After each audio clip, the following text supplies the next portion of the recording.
All right, here we go. Here we go. We live, y'all, not Memorex. Let's get this thing going, y'all. Let's tell them about the one-on-one.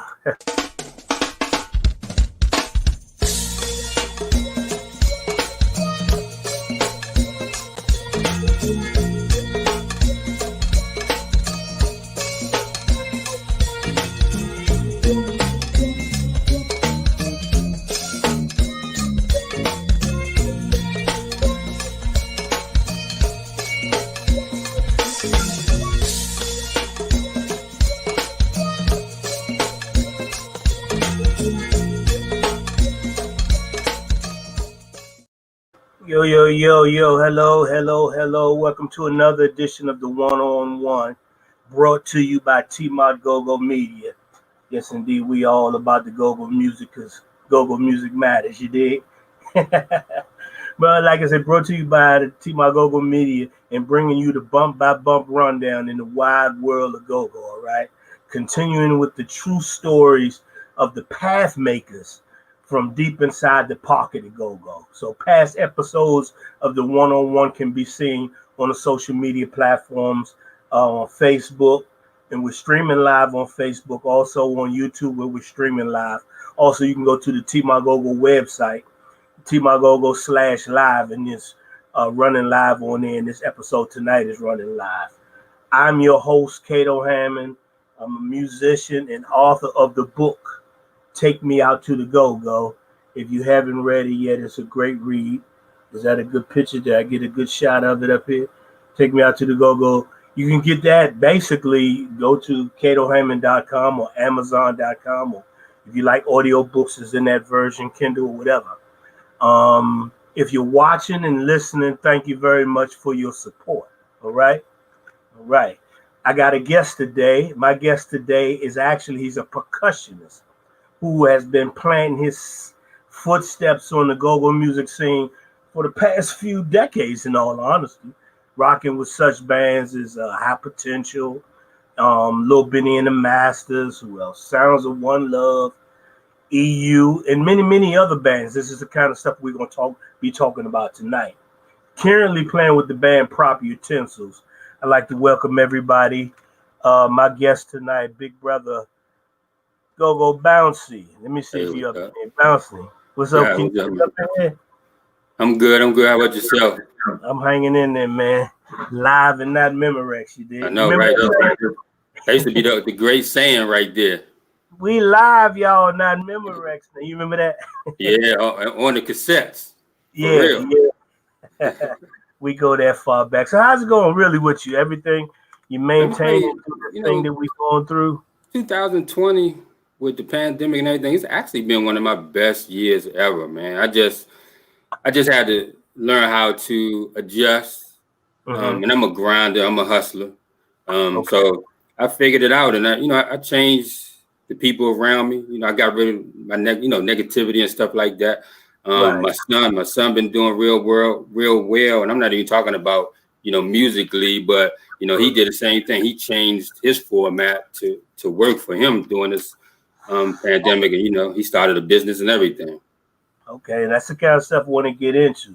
Basically, what the one-on-one is basically a one-on-one session where artists who've been in the game, whether you've been in the game for 40 years, 30 years, 20 years, 10 years, or 5 years, everybody has a story. You see what I'm saying? And everybody's story is just as important and unique as everybody else's, no matter what position or where you are situated on that stage. If you've been on that stage, or if you work behind that stage, or you work to put things on that stage, you part of this story and this history. And everybody has a story, you know what I'm saying? So that's why I invited you. We had a past couple of guests, and we're continuing this. So in this situation, different things people may know about you, but we want to talk about your history. We want to tell your story. You're an artist, and we want you to paint your story as if we was saying this is your life, Go Bouncey. You know what I'm saying? Yeah. So we're going to start the whole thing off. Bottom line is basically just tell us about your name, where you're from, and all that kind. We'll start there. All right. Well, Go Bouncey, born in Washington, D.C. Real name Nate Lucas. You know, I've lived in parts in DC like Lincoln Heights, 1000, East Capitol Gardens over there by Fort Chaplain, places like that. Also, after we left DC, my mother took me over there to the other side. I wound up living in Tacoma Park, down there off of Blair Road, and then we came back to DC. Then she took me up Montgomery County and out there, and I started going to school out there as well. Okay. Oh, so basically the whole DMV area. So Yeah. you're good. So you've been kind of doing this thing, and basically, I guess one of the things I want to start off is thinking back. That's always start this question off. Thinking back in your early childhood, what would you say is your first experience when it comes to music? What was that like? Think Well, back, way back. my father played pretty much every instrument. So, you know, the music was in my blood, you know, from that point. Then my stepfather also, he just loved to listen to music, man. He had speakers all through the house. We even had speakers in the bathroom, speakers in the kitchen. And this was way back then. He can adjust them. So music was always playing. He was really fond of good music. And then, you know, as far as getting into go-go, there were two guys in my neighborhood. They were brothers, Bernard Webb and Marvin Webb. And they was listening to go-go from day one. And I used to hang out with the older guys. They used to box and everything. And after they finished working out, they listened to go-go music. And they used to give me the tapes. And I would play the tapes over and over and over and over again, nonstop. Also, when I was going to Keller Miller Junior High School, JB, Mr. Buchanan, was my music teacher, who was playing with Chuck Brown and the Soul Searchers at the time. So that was a big influence right there, just being around him, you know. Then also, there was a janitor at Keller Miller High School, and I used to be on the track team. And the janitor would always play Rare Essence when he was mopping and sweeping the halls after school, when we was running through the halls, you know, doing our routine. And I don't know who he was. I don't know his name. This dude had the clearest Rare Essence. And this, we talking way back then. I went to Keller Miller in like 82. I was going to ask you what year we talking. Yeah, it was like 82. And he had crystal clear Rare Essence, you know, tapes. So, you know, that's kind of what got me involved. Okay. And so what made you realize that you wanted to pursue it? Because of course, you know, the music realm, but what made you realize, okay, this is something I want to pursue? I would say jungle boogie and funk. When I was used to listen to those cassette tapes all the time, and the crowd would always holler for funk, and the crowd would always holler for jungle boogie. And I was like, man, I like it. And then, you know, when they did their chemistry together, that Rare Essence chemistry from the front to the back, it really inspired me. So what I would do is I would get my mother's bar stools, because I didn't have any drums and I was real small. I didn't have any drums. I'd get the bar stools and I would take them in my bedroom and I would set them up and I would just start playing on the bar stools like I was Jungle Boogie. And and she would come in there and tell me, of course, take the bar stools back out and put them back where they belong. But I used to always sneak them in, and then I just felt it at that, you know, doing that. I just knew this is what I wanted to do. I just knew it was what I wanted to do. Go-go was what I wanted to do. Even though I wanted to be in Lakeside, I wanted to be in the Commodores, you know, because I was listening to all kinds of music in my house. I would say, was it go-go that made you want to play music, or you wanted to play even before go-go? Because I mean, I wanted to play it probably before go-go, since I was hearing it before go-go. Because I was in a group when I used to live over there in 1000. It was 5 boys, and we used to go around in rec centers in the city, and we used to do the Jackson 5. I think I might have been Marlon. I can't remember which one I was. And when Michael wasn't there, I was feeling I would be Mike. And we used to go to different rec centers and entertain. They was gonna put us on was it the Gong Show? I think it was back in the day.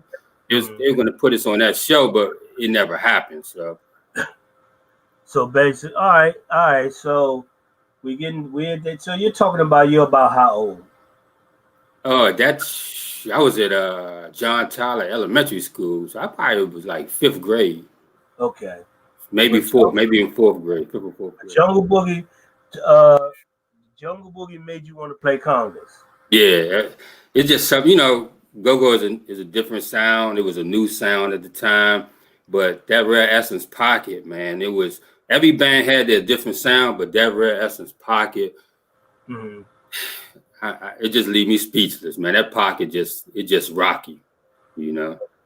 So you was going around. So when did you get your first pair?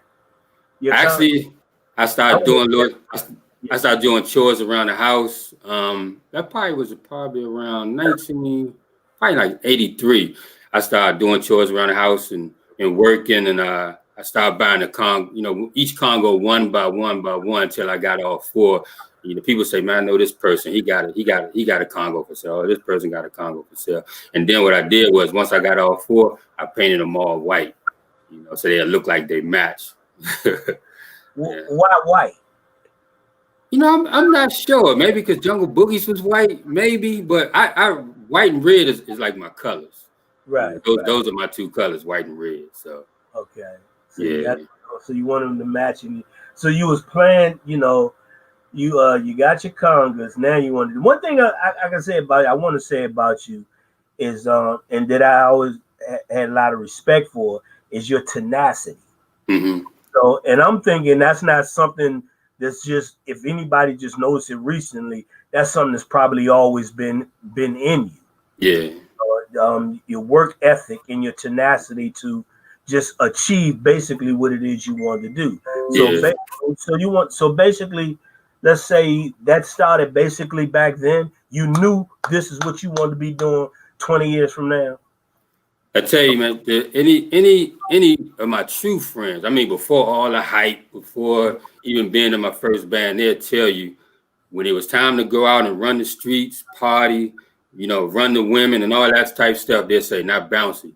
Bouncey was in the house. You could hear him in his building on the 4th floor, Congos going through the neighborhood because I got the windows open. I'm just practicing. And I practiced so hard that I would wake up, I'd say approximately 8 in the morning to start rehearsing, and I would stop rehearsing late at night. So the landlord of the building, the people running the building, they told my mother, we don't mind if the young man rehearse, but please make sure he rehearse between 12 p.m. and 6 p.m. because I would rehearse all day long. This is before you started playing with any bands? Before I started playing with any band, because like you said, I knew that's what I wanted to do. So you would play this. So would it be just to RE tapes or other groups? Just it'd be any go-go tapes that I had, but predominantly RE, predominantly Jungle Boogie. And then I would listen to, you know, other groups like Commodores and Lakeside, other groups that have, you know, percussion, stuff like that. There was a lot of percussion going on back there. Yeah. You know, I guess that was the end of when the percussion was taking place. So finally, you got these congas. You're practicing endlessly. You're not with a band yet. How did you end up getting with a band? Did you have to put it together, or basically what? No, I was just, people was come, you know, there was a lot of things going on in different neighborhoods. So people were like, hey, I know this guy named Bouncey, y'all get ready to do a show. Y'all ain't got a conga player. Let me go get him. So they would come get me and I would do shows. But the first band I actually started playing with, it was actually lucky for me. I don't know if you know Andrew Council, but his son is Andrew Council, the championship boxer. Right, okay. And they lived in Summer Hills. And I was going to Montgomery Blair High School at the time. So a lot of the Montgomery Blair, like, matter of fact, Brandon used to play with Chuck Brown. And, you know, Brandon was the drummer. Okay. He was the drummer for Motivation Band. And he went to Blair High School with me. Okay. And so it was like some Summer Hills and you know, in Montgomery Blair. And I actually started being a roadie. I would carry the equipment. They had their own sound system. They played all original music. They would play like at the bus stop with Rare Essence and, you know, get their own shows. But they had a phenomenal conga player named Duck. Duck was the running back for Montgomery Blair High School. Once football season started, Duck had to, you know, call it quits because he was really trying to make pro. He was good. And so I was right there, man. You know, that right place at the right time. And they just started letting me play. So I just started coming to rehearsals. Then I started doing shows. But matter of fact, my first show was at the Montgomery Blair Coffee House, and Duck did like the first half, and then I did the second half. That was my introduction to, like being with a real band with a big crowd. And I still remember, man, it was amazing. I had chills going all through my body. I remember that day. But eventually, that band, I stopped playing with them. They kind of stopped rehearsing for a long time. So what was the band name? Motivation Band. Okay, Motivation. Okay. Yeah. So you say you stopped playing with them because they stopped, or you? Well, they stopped for a long time. They wound up actually coming back, but they didn't call me to come back. They called someone else. But at that time, they hadn't done anything for so long. I had already moved on to the High Potential Band at that time. So how did that come about? That was again right place, right time. When my mother moved to Montgomery County, it's like we moved all the way out to Gaithersburg, man. Coming from DC, we had like a farm across the street. It was cows over there and stuff. This was like really, I kind of went into a depression. I ain't gonna lie, but there was a girl that lived next door to me, and her brother. Matter of fact, her whole family, they the Hart family out of Montgomery County, and they had this one of her uncles named Nat Hart. She told him, "Hey, this dude next door to me, he always playing his congos all the time." And so she introduced me to Nat, and Nat said, "Hey, we putting our old band back together, High Potential." I said, "Okay, great." So they had me come down to rehearsal, which was at Lincoln Park Community Center, and I just started playing with them. And that was one of my greatest runs because they had experienced guys who would teach me things like, don't roll out all the time. Just play, the song like it's supposed to be played. Don't play over top of the singer. A lot of things that people don't understand as musicians, you need to learn if you want to actually be in the band. So they really taught me a lot. And our streak in Montgomery County, we was the band. Like EU came to Montgomery County. No, well, they went to Frederick because we was from Montgomery County all the way up to West Virginia. High Potential was the band. And if you came anywhere in that territory, you had to come through us. So when EU came out there, EU opened up. They played before us out in Frederick. We closed the show. The Pump Liners, we used to battle the Pump Liners, man. We used to battle the Pump Liners so hard. I remember after one show, Mr. Bouncey said, "Yo, y'all, we not putting y'all on no more shows because y'all practice to be better than the Pump Liners. Y'all don't practice to be a good band. Y'all practice to battle us." And we did. That's how we did it back in the day. And then, like I said, it was a long run. It was a real long run. So I got to really learn how to play with a drum. And my first drummer with that band was Terry Lambert's brother. They played with Benny. I think his name was Tony Lambert. Do you remember Tony Lambert? Yeah, that was actually the drummer, which was a good thing for me because he could really play. He could really play. He was good. That run helped me out, and that got me spotted by the Pump Liners. And the Pump Liners, they brought me in and out, here and there. So okay, let me ask you, because you kind of, as asking the questions before I even ask, interesting. But no, because I wanted to, at least for this part right here that we're here, is expand a little bit on. Basically, we're talking High Potential was a group from Montgomery County. Yes. And so was the scene now? Did they play a lot in the closer to in the city or PG County or in the city itself, or was it just out in that area? And if so, I guess did they fill a gap that area needed that nobody else was filling? Basically. Yeah, I always say that High Potential was the forward link that brought the whole DMV Beltway of Go-Go together, because you had your DC bands, of course, right? Then you had Air Raid and all them was making big noise and bringing PG County to the forefront. Then you had Shady Groove and all them bringing in that Virginia sound. So High Potential was bringing in that Montgomery County. There was a couple of other bands that came through, but none of them last for a long period of time. Years. Almost a decade for High Potential. So we were the missing link to that whole loop.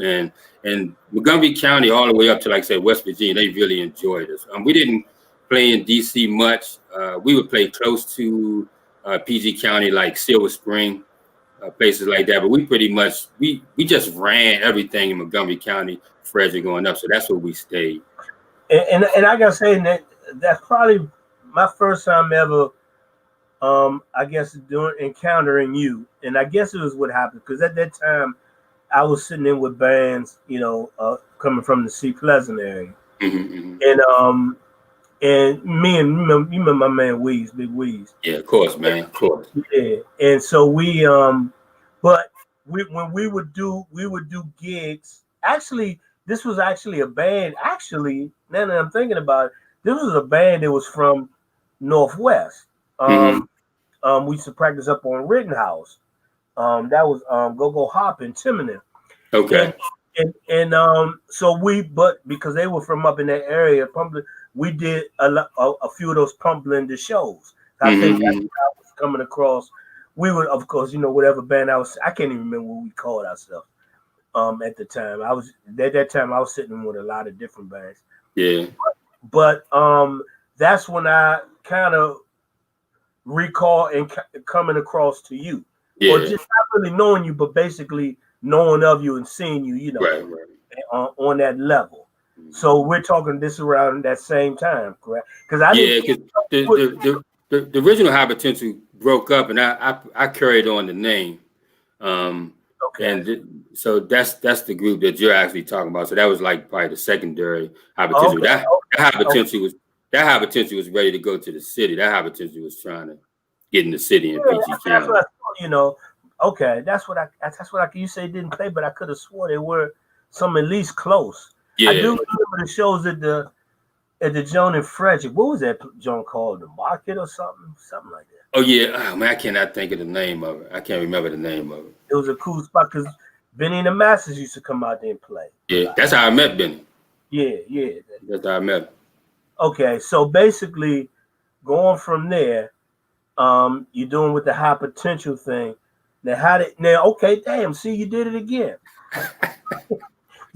That's how you met Benny. So how did it go from you? What happened between? You already telling me. Okay, there was the older High Potential. You renewed the High Potential. That was High Potential 2. Y'all called it High Potential 2, right? The High Potential 2 was the first High Potential because they broke up and got back together again. Okay. So you can say I brought in High Potential 3 with Tim and them and Weeze and them. Okay. All right. So during that time you brought that in and that maneuver over. So we're talking in that area because I want to go where you bridged over to start working with Benny. What happened in that time? Because that's when I really started knowing you. Yeah. Actually, they was playing out, like you said, whatever that club was out Frederick. It's called 611 now. I don't know what it was. Oh, I know. It wasn't called Market. I think the street it was on called. It's Market Street. Yeah. I remember. Market Street. Yeah. Benny and them was up there. They was cranking. I don't know if I didn't know you, so I don't know if you was there or not that night. But anyway, I just started talking to Benny. Me and Benny took some pictures. We was talking about, what he do. I was talking about what I do. And he was like, come on down to rehearsal. I got a spot for a percussionist. I got Elmo on the congos, come on down. And I was like, man, are you serious? Like, because now we talking a different level. We talking, High Potential was a great band, but now we talking, this is just big. One of the top bands, yeah. Right. And so when I called Benny, he answered the phone, and that voice he got, hey, what's up, shawty? And I'm like, what's up, Benny? It's like, you told me to call you, man. Yeah, I want you to come down to rehearsal, And oh man, when I got down there, Juju was on drums. And you talking about the original RE and the keyboards, the horns, Mike Muse, man. It was just nothing but talent down there. And I'm just, this young kid walking in there and having played on this level. I was so freaking nervous, man. But I enjoyed myself. This was where? What spot? You went to the Keith's. Oh, that was so that okay, so that's right. Okay. Yeah. Okay, so I was around there. Okay, down the woodshed spot. Yeah, okay. Yeah. All right, so you went down there and auditioned. So by the time it was down Keith's spot, was Elmo still there? Yeah, Elmo was still there. Okay. Elmo was still there. Elmo was teaching me a lot. Juju was teaching me some stuff. Benny was working with me on timing. You know, it's a difference, man. When you go from a smaller band to a big to a big band. Yeah, what is that difference? Explain that difference. You know, just timing, dynamics. You playing with guys that are top-notch musicians, not just a bunch of guys from the neighborhood. You know, we talking about top flight cats who's musically, you know, seriously musically inclined, especially at, you know, what they do go-go wise, and, you know, to keep up, because they'll lap you. You know what I'm saying? They going through their dynamics and their hits, and if you not up to par, you know, the band will lap you, man. You be trying to play catch up all night long. You know, it's like with the smaller bands, let go Bouncey lead the show. So it, you know, it was kind of, you know, about me. But once you get with these guys, man, it's about everybody and everything, and just so much going on at the same time. You got to remember it all, and you got to fit in, and, you know, and make it crank, because Benny ain't gonna have you up there if you slumming, you know. Right, so. right. Right. Okay, so you got in, and so when you were playing congas? Nah, Elmo was playing the congos. I was playing the roller toms and the timbales. And then, if you want to know, when Jungle Boogie came in, after Elmo left, I was doing a lot of both, because Jungle Boogie, you know, he worked real hard. He had a night job too. So the nights when Jungle Boogie wasn't there, Benny let me do the congos and the roller time. So, you know, I was psyched those nights, man. I always want Jungle Boogie next to me, though. I always want him next to me. But when I got a chance to do that for Benny, it's like, and then, you know, and I remember one show we played with Junkyard. And what's that place in Southeast is one way in and one way out? You know, was it? Yeah, it was like one way in and one way out, man. It was built by the water, right past the Navy Yard and all that. Oh, man, I can't think of it. But in the stage was like in this little. Oh, East Side? Yeah, I think it was the East Side. The stage was like in this little. This little dome or something. And we had played before Junkyard, and I remembered I saw a couple of Junkyard band members, you know, later on, and they said, "Oh man, that's the light-skinned guy to play with Benny. He played the congos and the roller toms," you know. So I felt, you know, it was a real proud feeling. So, but so those when I got to do that for Benny, but playing behind Jungle Boogie, that was amazing. That was probably like the highlight of my career, because this was the guy that actually got me doing it. This is the guy that I wanted to be like, and now I'm not playing the congos. I'm playing something else in percussion.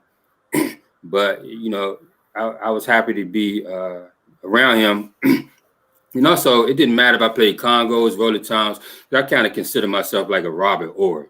Robert Ory got 7 championship rings. He got two with the Spurs. I forgot then 3 with LA. I forgot the other team.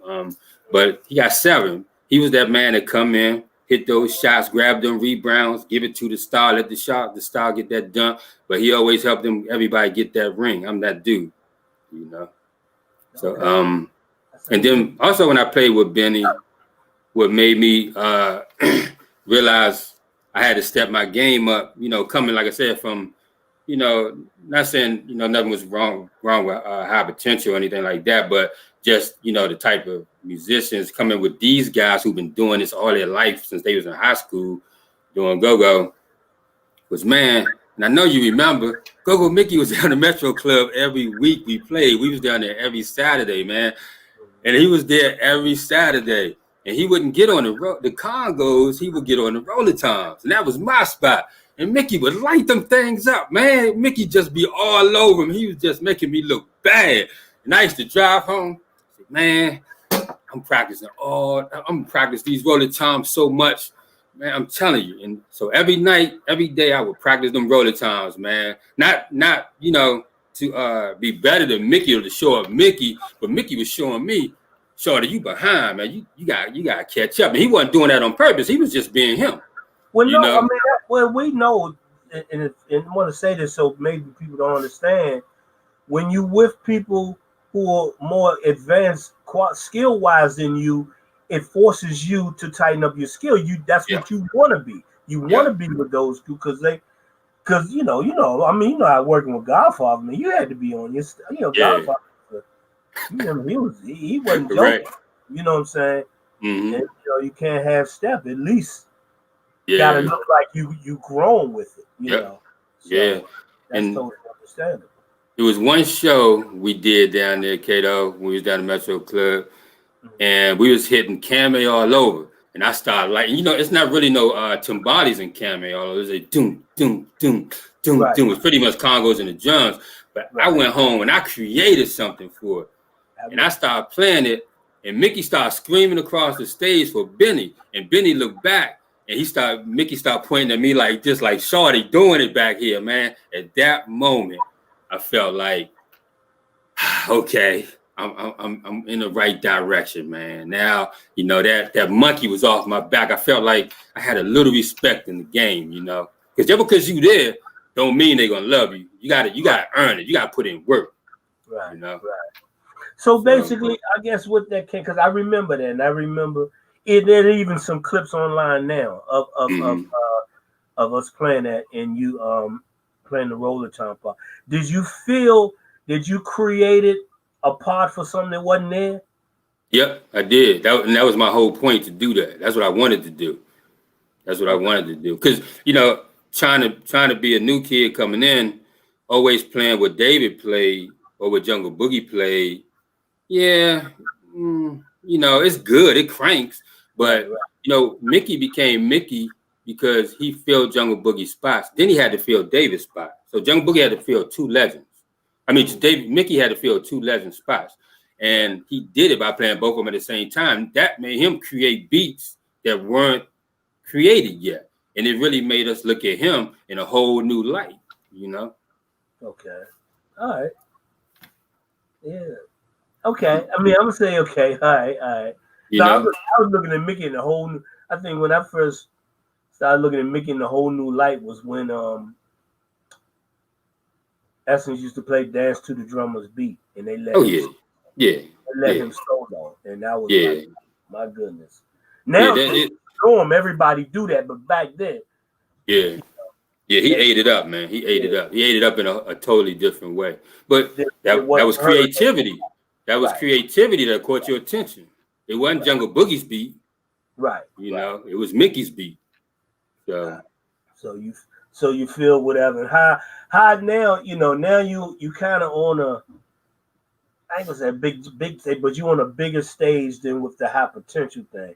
So you got, I guess, friends and followers from that thing. Are they paying attention to you as well? And what kind of, are you getting any love or hate, or how's that working? Everybody was showing me love, and people started to know who I was. If I got on the Metro bus, if I got on the subway, if I went to the store to buy clothes, or if I walked into McDonald's to get something to eat, people at this point were starting to recognize me outside of Montgomery County. I remember one time I was going to a little Benny and the Master show, and it was a Jeep just kept following me down the road, man. It was really making me, feel some type of way. Yeah. And when they got to the light, one of them jumped out the car and he was like, "Hey man, ain't you with the you with Lil Benny and the Masters, right?" And the reason why I was so a little bit antsy about it, because that's when it was a lot of carjackings going on in DC. I don't know if you remember that time period, but it was really bad, and they just kept racing me up and down the street in that Jeep. But anyway, they jumped out the car, man, and so life started to change, definitely, and it was for the better. But I put my pants on like everybody else, so I keep it humble. Okay, so you riding with the Benny thing. That once again, you answered another question, so I'm gonna ask you another one. What's probably your most first with high potential, your most memorable show? I'm not even gonna say your favorite show, your most memorable one, if you haven't already told me that. I would say it was when we played against the Pump Blenders out Frederick. Reason being, I had to introduce the band, and we had practiced on pretty much almost a whole new show. And I don't know if you remember how Mr. Bouncey would introduce the band, but I introduced the band like Mr. Bouncey introduces the Pump Blenders. And I purposely did that. But then I kind of joked him at the end of that intro, and I did the intro. And when I was doing the intro, everybody ran to the front of the stage, and that's when that video, RE at the Capitol Center was out. So we had our backs turned. We had the smoke going. The smoke detector inside the building was beeping, and man, we just kicked butt that night, man. We really did. Well, what about with Benny and the Masters, your most memorable, if you didn't already tell that one? I think when we did that live CD that Juju's on it, what was that? Take Me Out to the Go-Go? The live, no, with Juju on? Is Juju on it? We did that live one. I think Take Me Out to the, one of them was live. Whichever one we did. That was Getting Funky Up in it, because that's when Tino and BJ and all them came and played with it here. Okay. I probably, because, man, again, I'm new. I'm doing a live CD with Lil Ben and the Master. That was just a good night. It was a good environment. All kind of cats was coming through to get on. It was like a and that was my first time really experiencing that. I mean, you never really know who's going to come to a show when you were Benny. Anybody might walk in the door. But just that night, man, that night was on fire. And it was just so much love for everybody, from the fans to each musician. Watching everybody work like that on the same set, that was probably my best memory. Yeah, I remember Juju came on and played. Tino, guitar player, because I gave Tino my guitar. He was playing. Yeah. My cousin Byron, BJ played, So, and quite a few other people came. It became a jam session. Yeah. I remember that. Yeah. Okay, so that's your most memorable show with. So, time going on. So you playing with the Masters, and walk me to the next step of your path. What's happening now? Well, me and you was there. Me and you was there for the final Masters. Like, Benny might have put a couple of projects together just to do a couple of shows here and there, but me and you was part of the final, really the true ending of Lil Benny and Masters was before they moved on to what they moved on to.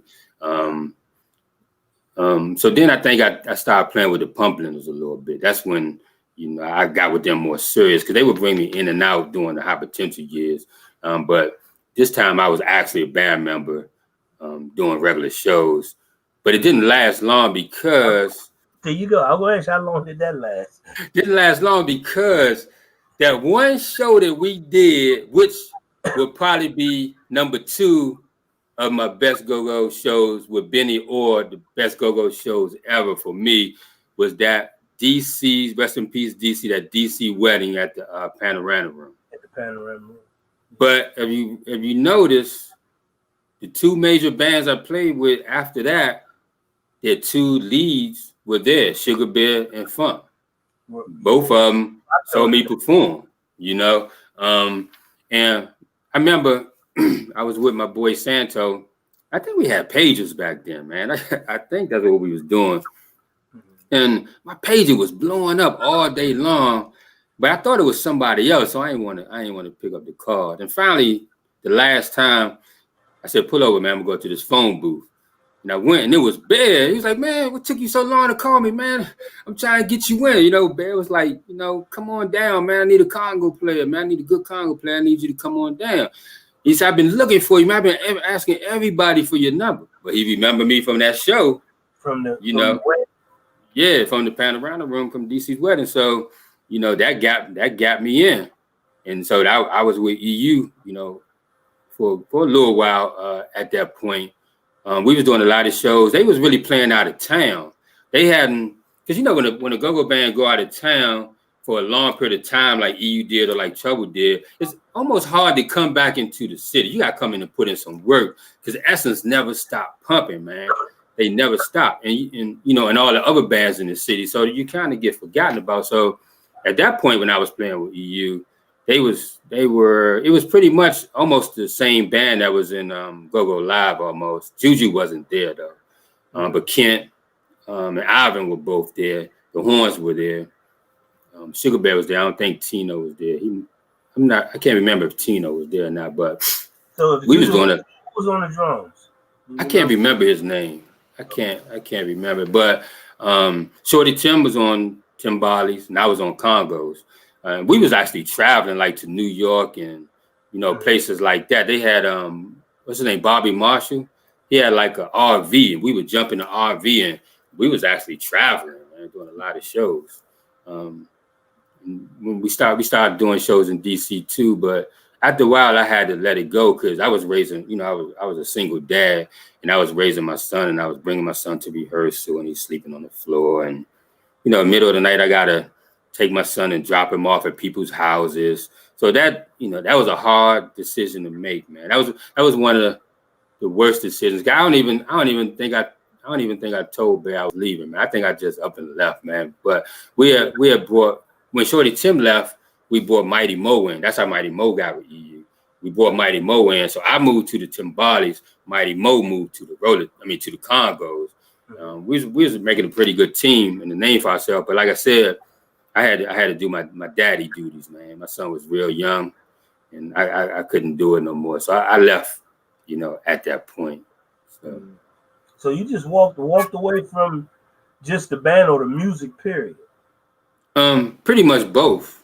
And until he got a couple of years older, and I got in a better situation where he was taken care of at nighttime. Okay. And that might have been how One Love came about. Okay, so I was gonna say, we're talking around what year now? When we, I think I was with EU like maybe 95 to almost maybe like 97, something like that. So maybe like 98, maybe something like that, or maybe even later. It might have been closer to 2000, maybe might have been more like 2000. That was a long project, but yeah. So but wasn't really no openings.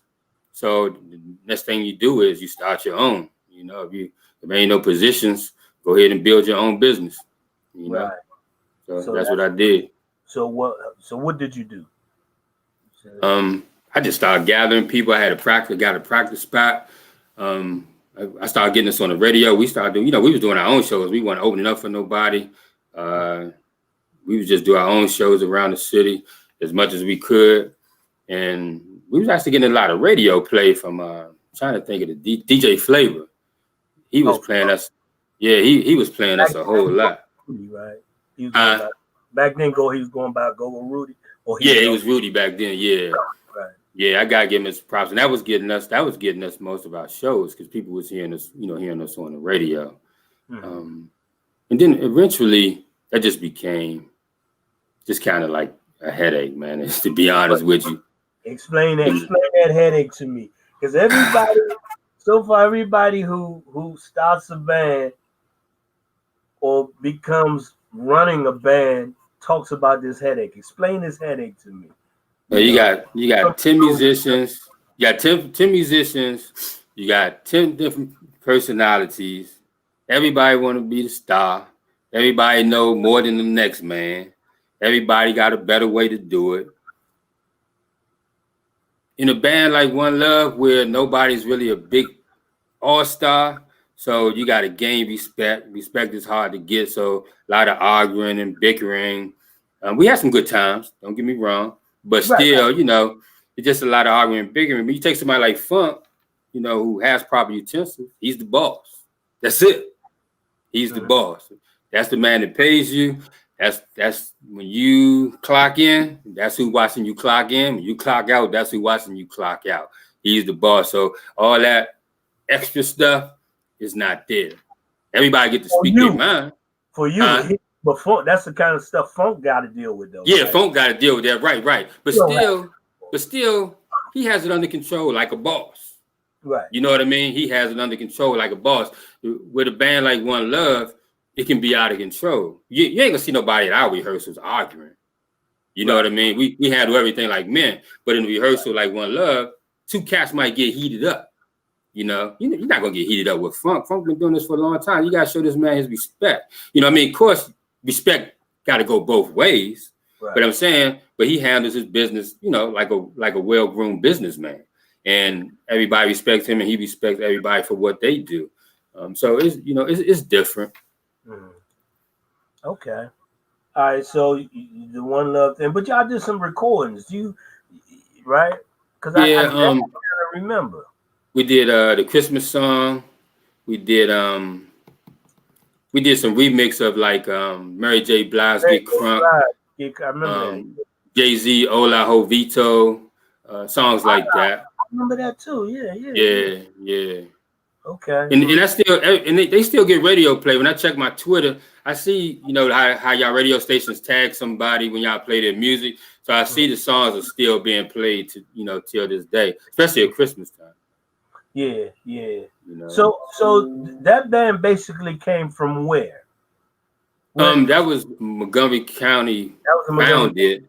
Yeah, right. But we had guys from all over.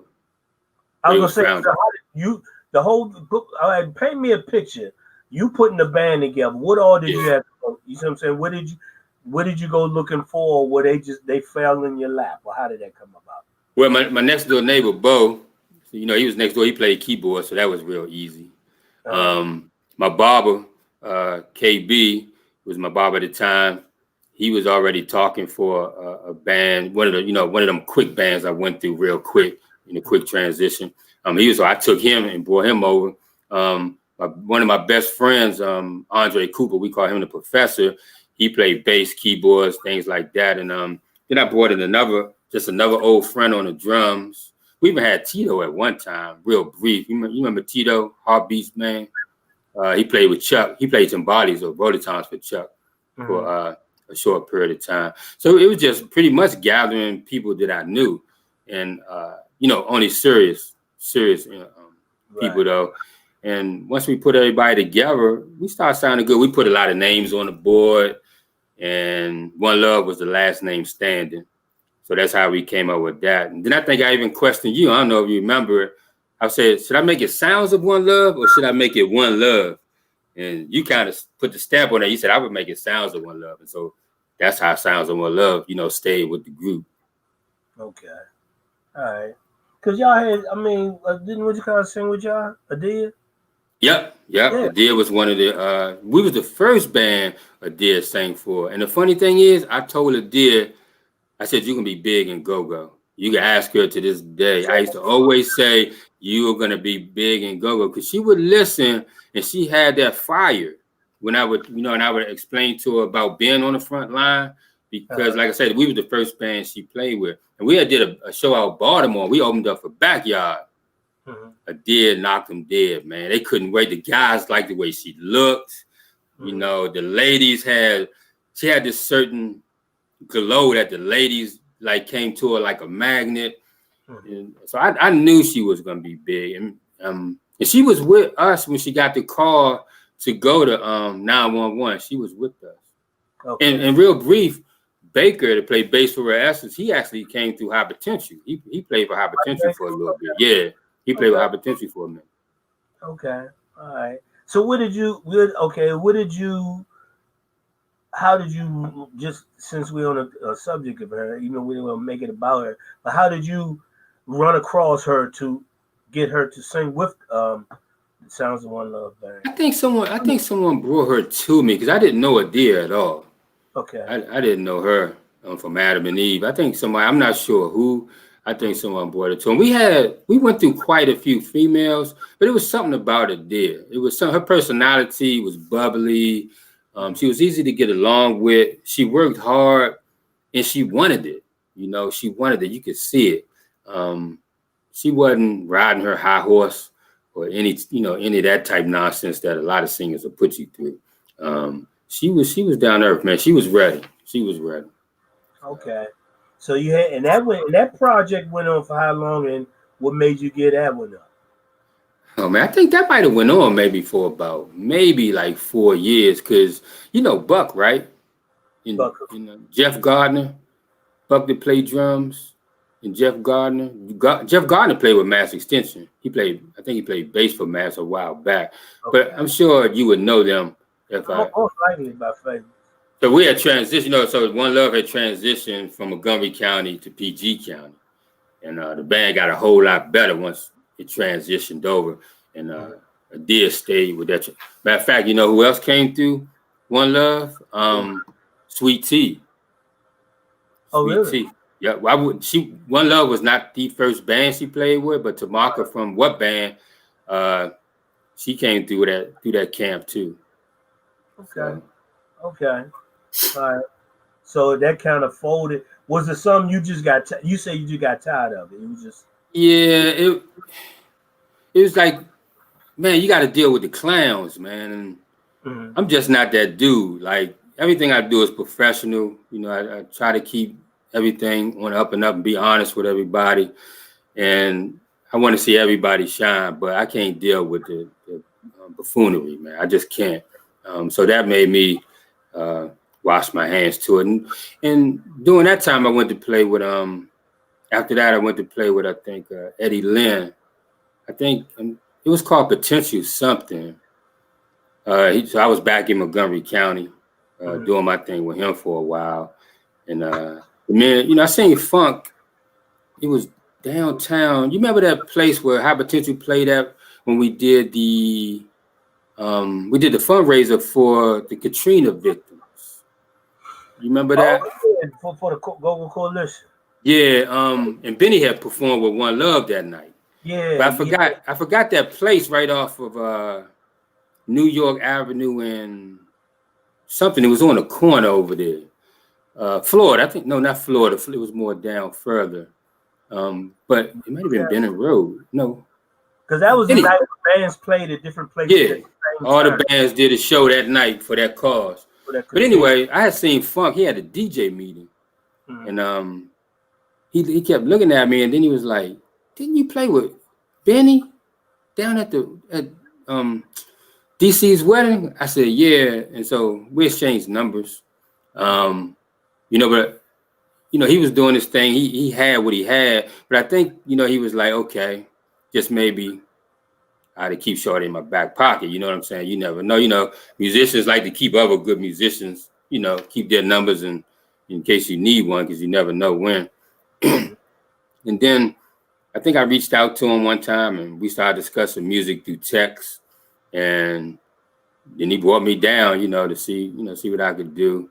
And everything was cool. I started playing with them, and that was a different experience because, oh man, I didn't understand Funk's playing at the time. What do you mean? I kind of wanted to. You know, it was Funk, so I was thinking more Rare Essence, but Funk wasn't with Rare Essence. Funk was with Proper Utensils. Yeah. And his dream for Proper Utensils is not his dream that Rare Essence live. Right. You know, that's two different worlds. So I was in the Rare Essence world. So it wasn't that I wasn't good enough, it's that I wasn't giving him what he was asking for, what he wanted. Because I just kept thinking I had to crank hard. But he was looking for more of a Chuck Brown type of person. Like with Foxy Rob, one of the best Congo players in DC, hands down. But he don't really come up in conversation too much because he had to play his role with Chuck Brown. Right. You know, Chuck Brown was the artist. Chuck Brown kept you in the pocket, period. Right. Chuck Brown was the artist. And Rob was more like the musician. Right. So he had to play, and you roll out when it's your turn to roll out. You crank when it's your turn to crank. But Chuck played good music, so you ain't gonna be doing that all night. And the same with Proper Utensils. Proper Utensils, you've been there, you've done that. Funk is all about good music. Funk is all about quality. Funk is about, you know, making everybody see that there's showmanship and good musicians on the stage, and everybody get their time to shine. So, you know, I played with him for a while, but it wasn't working out. But it was my fault. I was being hard-headed. You know, I was being hard-headed. I wasn't listening. You say being hard-headed. What do you mean? Because I'm surprised at that one.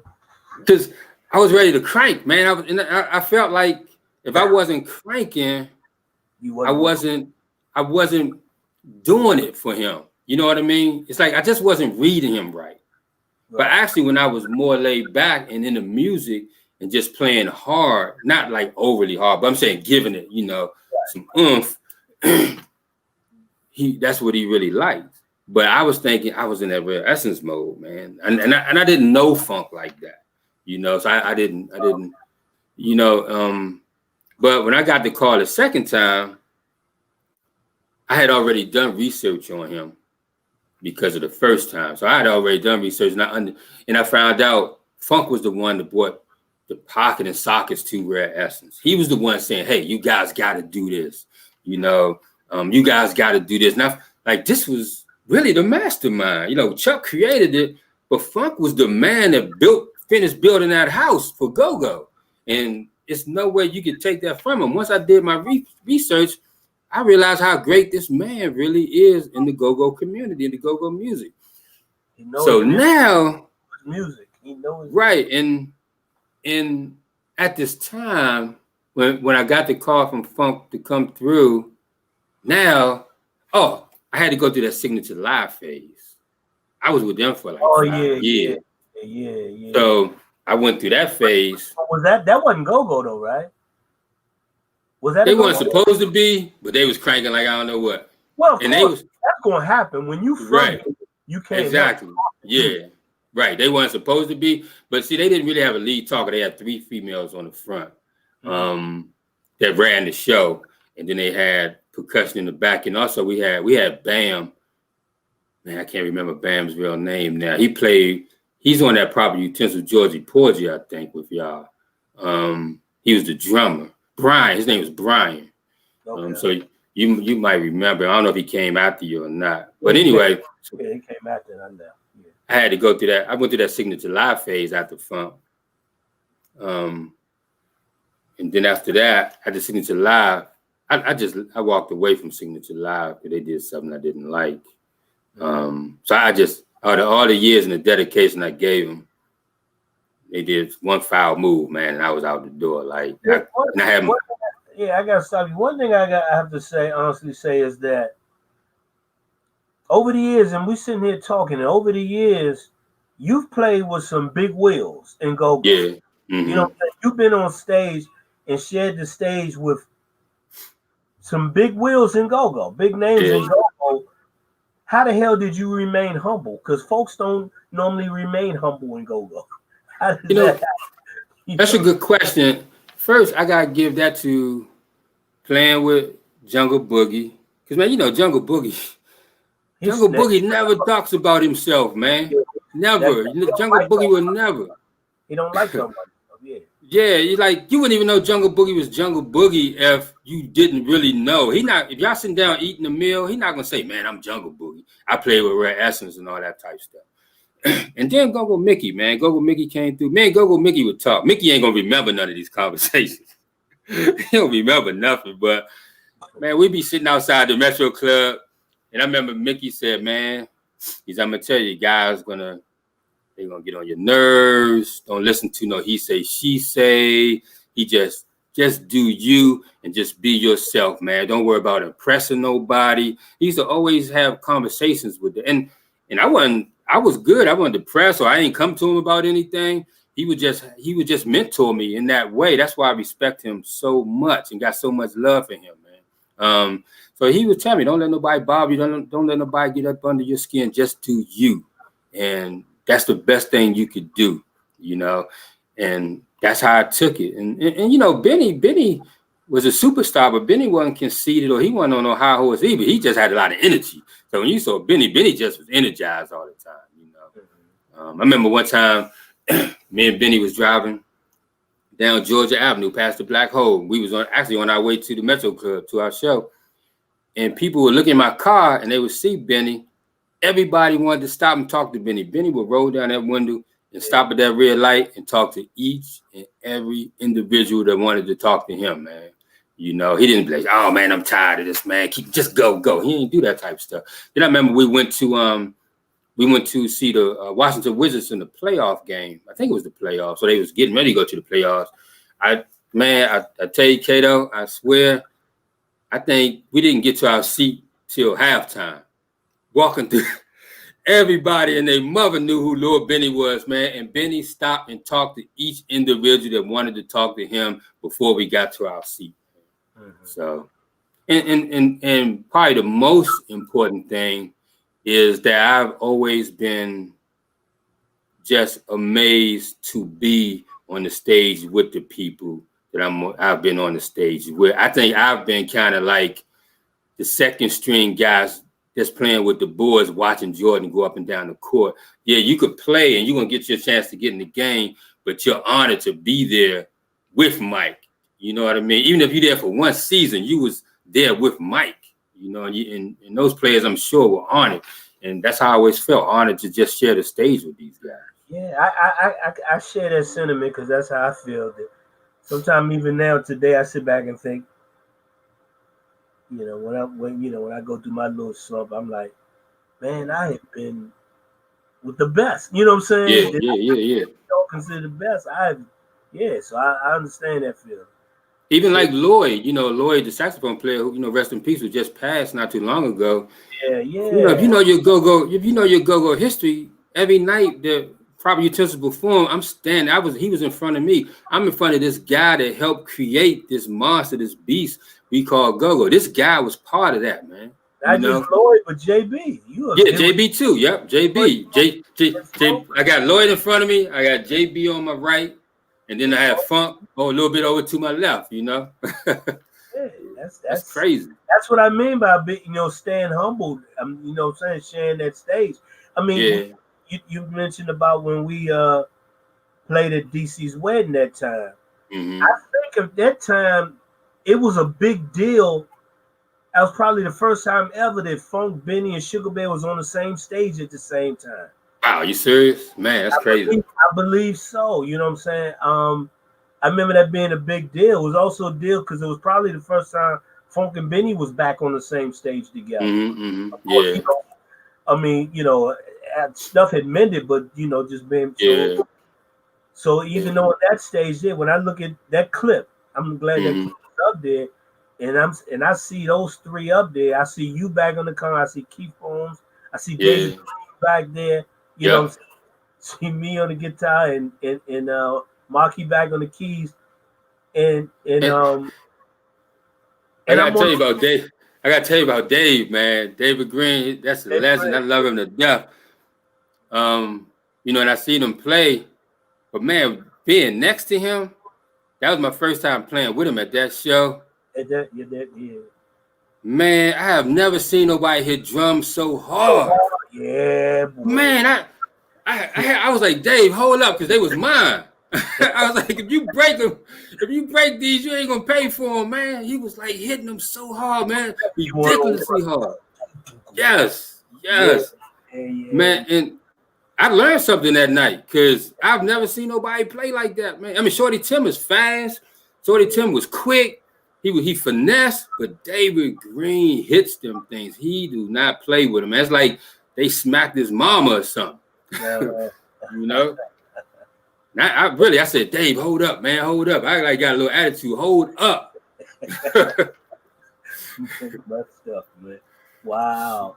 Okay, so picking back up, why you stay humble, being on the stage with all these phenomenal. We was talking about proper utensils, and I was getting to when I got with proper utensils the second time, like Funk had already asked me, he saw me at a show, he had spoke to me about coming through, helping out a little bit because Lloyd was ill, so he wanted me to do some things. But I was playing with EU again, so we was, they was doing, those regular shows that they do, like Fast Eddies and stuff like that. And so I told him I couldn't do it at the time. He said, cool. And then he texted me and asked me again, and I was like, I'm there, The fact that he called you back, period, is cool, I think. Yeah. Well, what a lot of people don't understand is for somebody like Funk, White Boy, Sugar Bear, Donnell Floyd, Tony Fisher, guys like Chuck Brown, guys like that this is their business. This is their livelihood. They probably don't work because this is what they've been doing all their life. You know what I mean? So for them to have you be a part of their group and be a part of their stage, that's like you going to a job interview and getting paid by a boss. I mean, that's how you really have to look at it. You have to be on that professional level because not at that level, it's not just about the fun anymore. When we was coming up, when we was growing up, I would go and play for free for anybody back in the day. But now it's like for somebody like Funk or Tony Fisher or somebody like that to actually come play, that's a boss saying, come help me build my business. And they giving you money, and they giving you good money. So that's a whole different level, you know, of the ball, you know, playing the ball game. Right.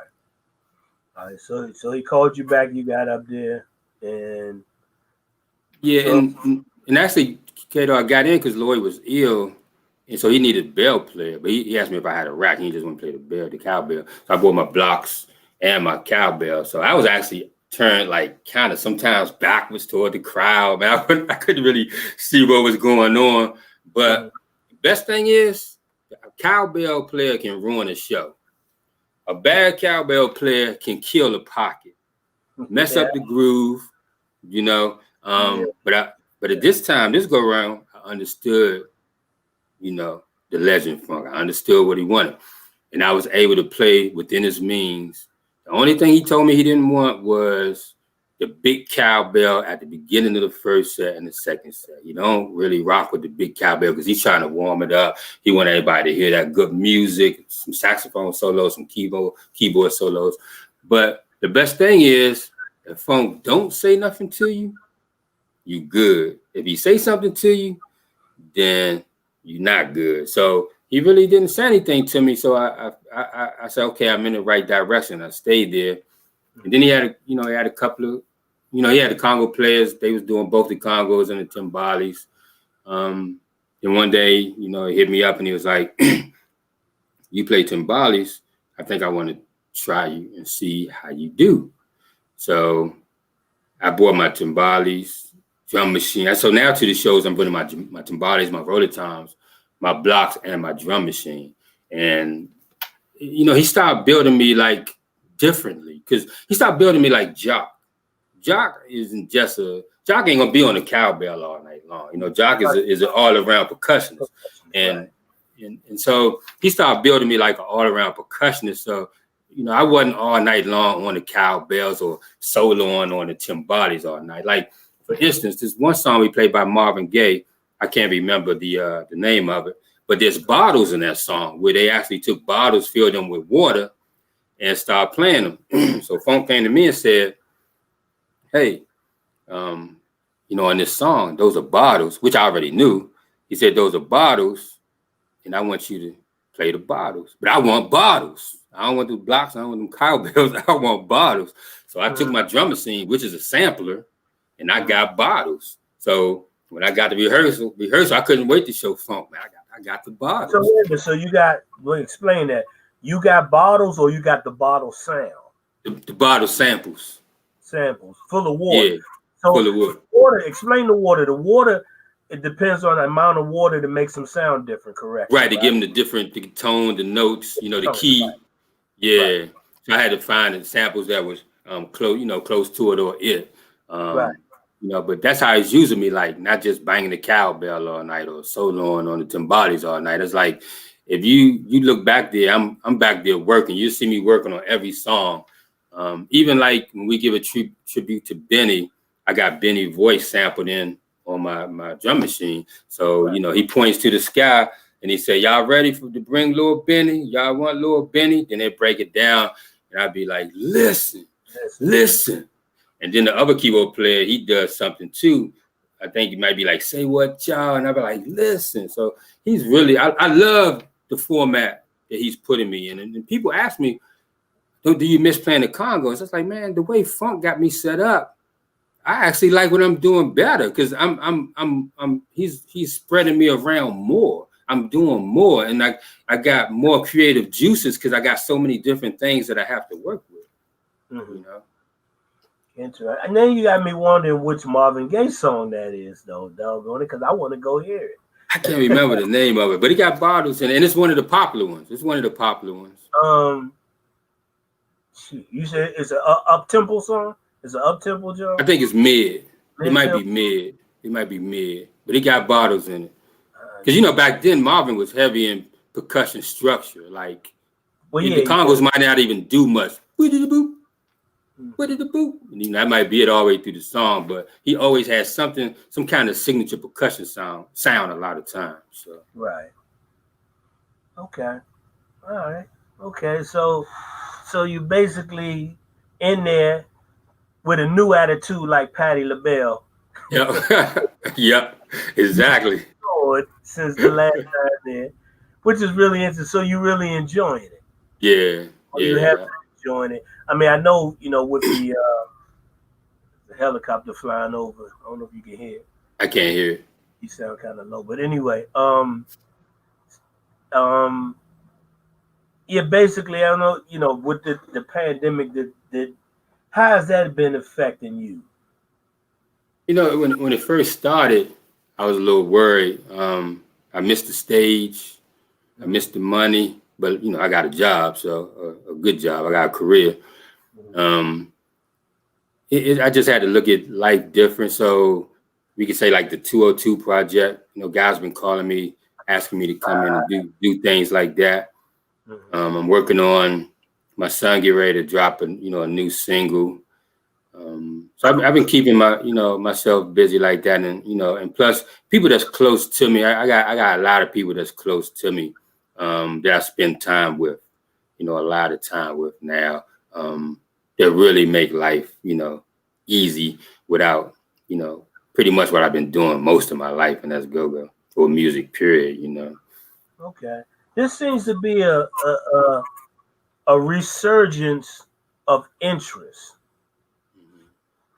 within the go-go community right now, right? Yeah. And I would probably say most likely can't be denied ever since that situation happened at the Metro PCS job.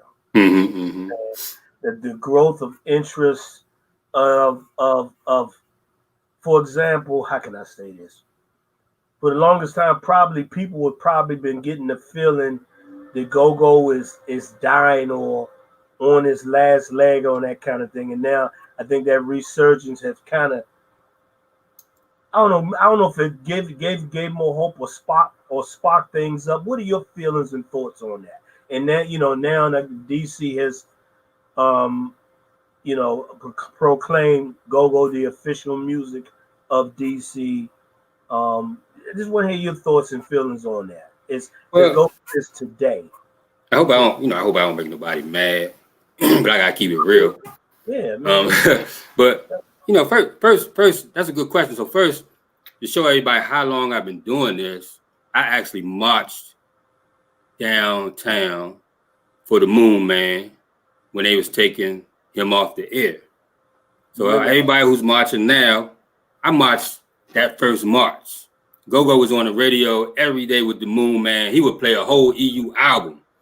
That's how much love he was and support he was giving Go-Go. I was there. I marched down there to keep that man on the radio. And with the Go-Go Coalition, we used to actually have meetings. I remember sitting in meetings with DC's, DC government people. We were actually being meetings talking about, and I was hearing firsthand what they was trying to do with go-go, which wasn't necessarily a good thing, and this don't mute DC thing, that's definitely something we need to take advantage of. I think we need to be more of a unit like the Go-Go Coalition was. Bands really need to, I think, communicate, come together, support each other. Like, take for instance, if T.I. get ready to drop a song or an album, Rick Ross on his social media will push it, and vice versa. They look out for each other, man. We ain't no one band ain't gonna do this by themselves. You know what I mean? Chuck was Chuck. Chuck was in a class by himself. He was different. Red Essence, we know, killed for years, but Chuck is Chuck, and he's not in no class with no other go-go band. Right. But EU have been out there with Spike Lee. I mean, Red Essence have definitely made some noise. They got something with Snoop Dogg now.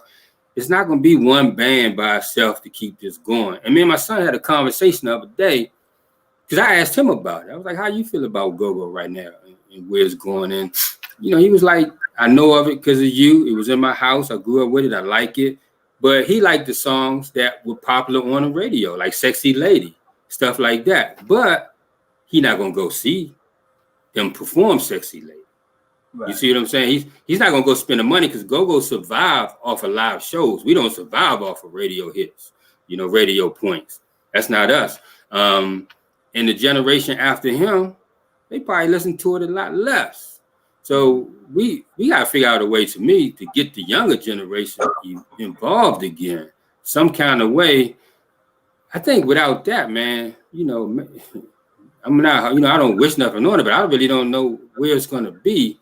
I mean, we do songs with national artists. National artists have done songs and called and told everybody it was go-go. We still here.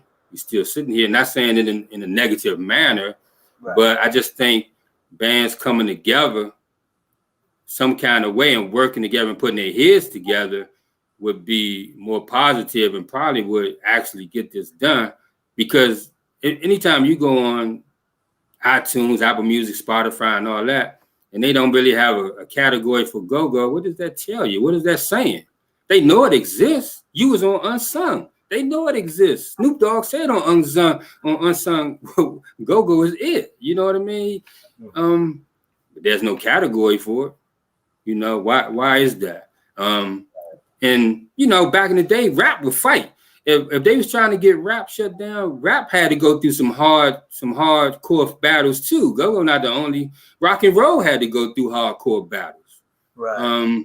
It's just interesting that go-go is basically the same age as rap. Exactly. Yeah, I remember. Basically emerged right around the same time. Same time. They did. They emerged at the same time. But those guys, man, they like family. Like, I mean, we like family and go-go. Don't get me wrong. I could go to somebody's show. It's all love. Not saying that the bands are battling against each other and don't like each other. That's not the case. But it's something else. There's another level of lifting each other that's missing that I don't see, that I see when I look at rappers or R&B singers, people like that. I think you kind of hit it. I think you hit it when you mentioned when T.I. put his joint out and Rick Ross will push that joint like that or whatever. Mm-hmm. And because me myself, I would say that bands had one of the biggest things I always hear people say is bands don't have original material. And because I've been running an online radio station stuff, I know for a fact that they do. They're not being pushed by anyone. Right. Us online stations try to, but and I'm gonna give you your props right here, Kato, because with your radio station, you don't discriminate. It don't matter of the status of the group because when, like, say the 202 Project or One Love or even my son Tripstar, I know I could come to you and say, Kato, I got something new with this go-go band, the 202 Project, or Kato, my son, got something. You will find a way to get it in your program. There's other organizations that's doing go-go and doing all this stuff. I gotta say, did you get the email? Are you gonna play it? I really never get no, yes, no, don't hear it. And it's like, we need more. If y'all want original music and we're giving you original music, okay, so yeah, let's start playing it. My thing is, and I hate that. My thing is not being a gatekeeper. My thing is, if you bring me the music, and I don't want to make this about me. I just want to say this. Yeah. But my thing is, if you give me the music, let the people decide if they like it or not. Right. I'm not a gatekeeper. That's a good way to look at it. Because I'm an artist, I see things that way. Maybe when somebody's not an artist, they feel that they need to. Well, I don't like it, so I ain't gonna play it.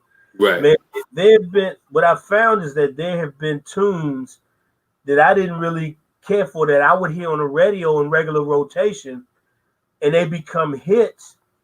And I say, well, dang, somebody like it. I didn't care for it too much, but somebody liked it. You know what I'm saying? I found out that anything can be a hit if it's in rotation enough. When that record came out years ago called "That's Just My Baby's Daddy," who that is? I said, man, there's no way you can have me believe that nothing can be a hit if you put it on rotation. Somebody's going to like it. There's an audience, so I believe that. I strongly believe that. But taking it back to you, so that's the reason why. If you send me and that's why when you was naming the stuff, Sounds of One Love, I remember those. I remember back then We will put them in rotation. The Christmas jump, the Trip Star jump.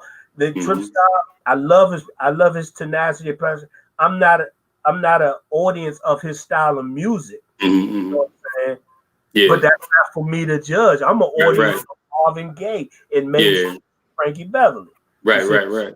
But I'm not playing it for me. I'm playing it for everybody else. Yeah. And I think if we can make each other decide to not be gatekeepers and just put the stuff out there, I think that the people will say, okay, I've heard that before. But anyway, back to you. Once again, back to you. And just me saying I agree with you. I think also, you know, our local radio stations, they got to do better, man. They got to do better. If our music gonna go. I mean, it was our local radio stations that got Wale that push, man. Let's be real. Wale was getting big time play in right here in DC off of Go-Go. His beat was Go-Go, and he was getting big time play. And he, you know what I'm saying, I'm sure there was other connections that got him a step up. But if you're in regular rotation in your hometown, that's what they look for outside. If you making noise at home, that's what they want to see. Just taking somebody, oh, you from DC? Well, we got musicians that come to us every day from all over the world. You from DC? What does that mean to us? But oh, you from DC? You in rotation? That's a whole different level of, you know, going to somebody like Rick Ross. So they need to put us in rotation. I know if, you know, Backyard give them something, they'll probably play it before they play the 202 project. If we're asking to give them something, they'll probably play it before they play the 202 project, or, you know, anything else that I'll probably give them. Even Chip Star, even though they have played Chip Star on, you know, our FM stations, but, you know, it's less of an argument for the bigger bands to have to go through that. It's just hometown period, not just go with the hip hop, R&B. I just think, in general, around the whole U.S., man, I think people should support their own, at least in their own city. And we need a lot of that, just, I think, for go-go to stay evolving and to stay around for the next 20 years. Because, you know, we getting old, man. You know, like Donnell Floyd retired. We lost Chuck Brown. You know, Tony Fisher been going through the complications he's been going through. The guys that were pioneers that started it, they still the pioneers of today. So if we lose all our pioneers, what's really gonna come through? I mean, Bounce Beat, you know, they doing it. I don't have nothing against them. I love all forms of go-go. I'm just saying, but they haven't picked it up. But not even them are really young anymore. You know what I'm saying? Yeah, you're right. Exactly. Yeah, we getting older, and because everybody's getting older.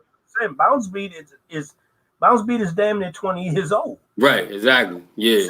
You know what I'm saying? So the musicians are getting older, and it's like we said, there was a time when you saw people in bands, we were in our teens. Yeah. You saw that we were in our teens, and I don't see teens in bands anymore. You know what I'm saying? So you know, I was having a conversation with somebody before, and we was talking about, you know, what keeps music going. Like, even when the mumble rap came through, the young kids were into the mumble rap. Of course, we didn't like the mumble rap, but the young kids was into it, so it kept hip hop alive.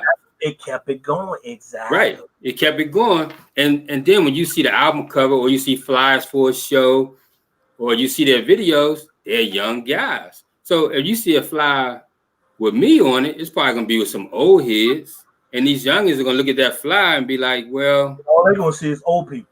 Yeah, it's just old people, man. To somebody 17-year-old, if you 35, you old.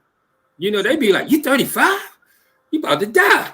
Like, I remember it being 17, 18, thinking 30 was old as hell. Yeah, exactly, man. I still think that. Yeah. Exactly. So when they look at these flyers and they see these lives and they see these old guys on stage drinking and drink while they on stage and drinking their water, and it's not going to attract them. And I'm not saying anything against us older guys while we're on stage. I'm just saying, to keep it alive, I think we need something that's going to grab these youngins for it to stay alive. They have to be the one.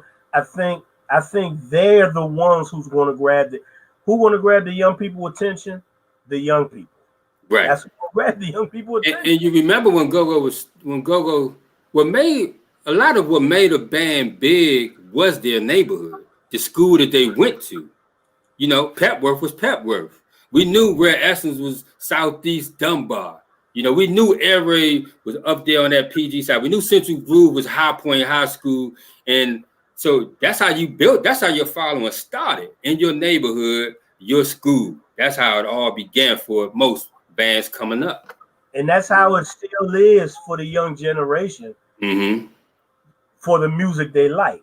When they like, and I remember coming across trying to figure out how to keep T-Mark relevant or whatever. Got to bring in the young kids. Got to bring in the young kids.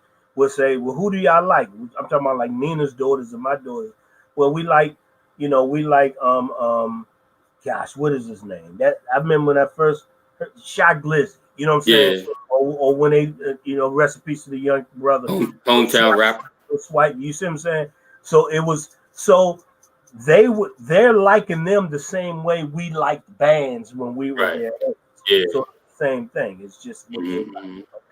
Then let me ask you this. How would you think if you had to talk to a group of high school kids to try to convince them to at least pay attention or like go-go? You have an idea how would you go about having that conversation with them? What would you talk about? Yeah, I think I would use it in a form that, like, don't be narrow-minded when it comes to music, first and foremost.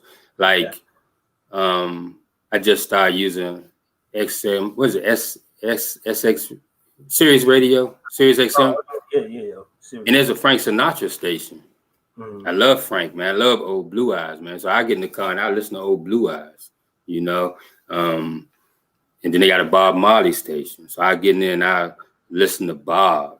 So I would tell them, broaden your horizons, and go-go actually can be a good out because the world don't know it that. They know it exists.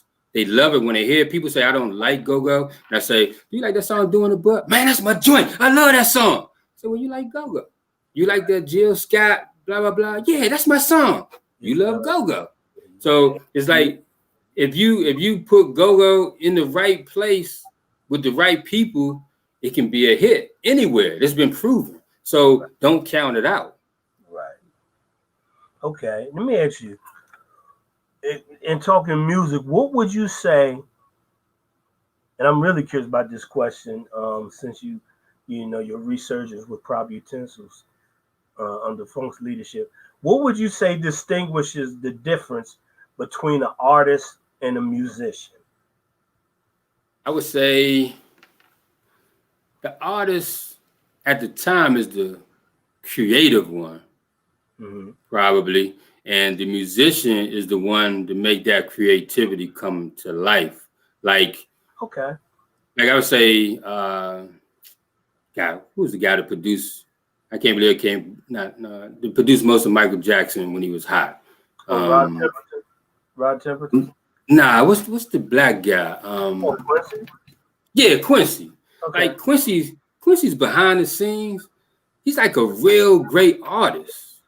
That and compose for people like Old Blue Eyes. You know what I mean? If you look at his track record, this man did from Blue Eyes all the way up and still doing it now. Movies, TV shows.